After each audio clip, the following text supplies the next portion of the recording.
I won't manipulate mind control and data. I will seek revolution.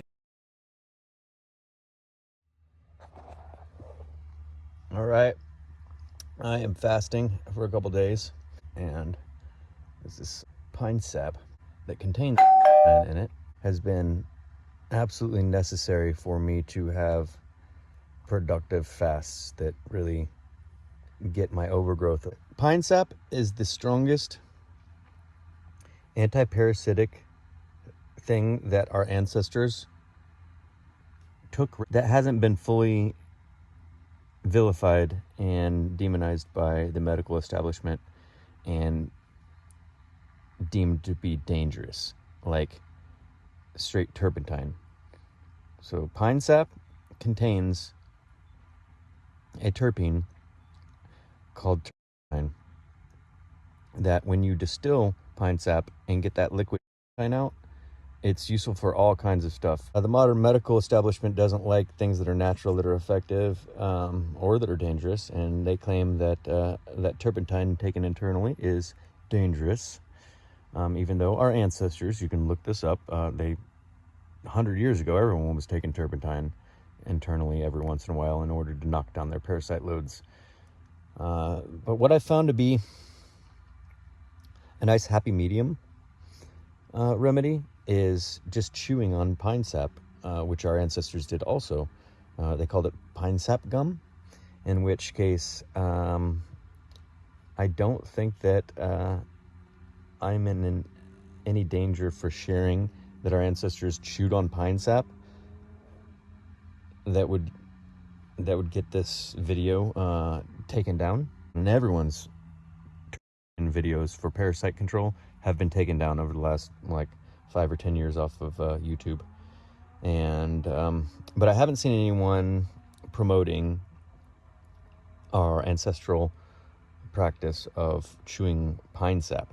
Pine sap is the perfect thing, because honestly turpentine is a little strong and it's really hard to dose and feel comfortable and safe.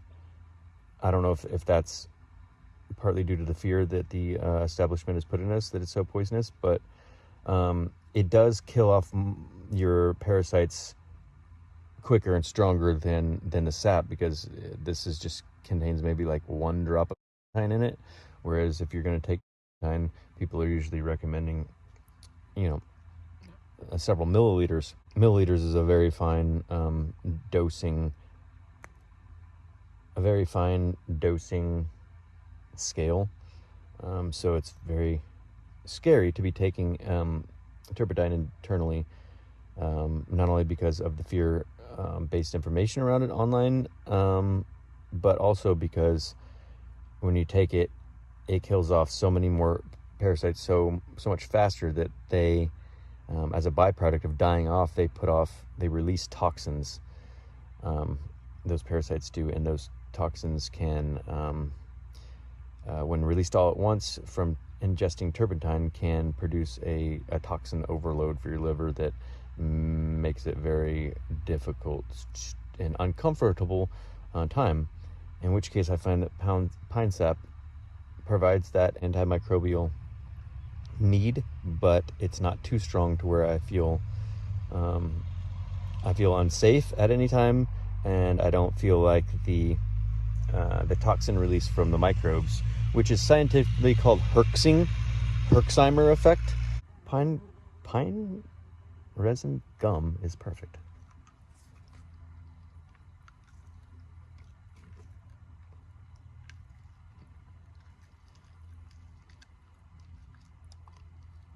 Doesn't taste the best, but it doesn't taste bad.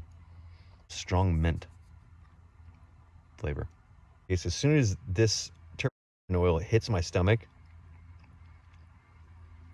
I just get I get a good it's a good health feeling.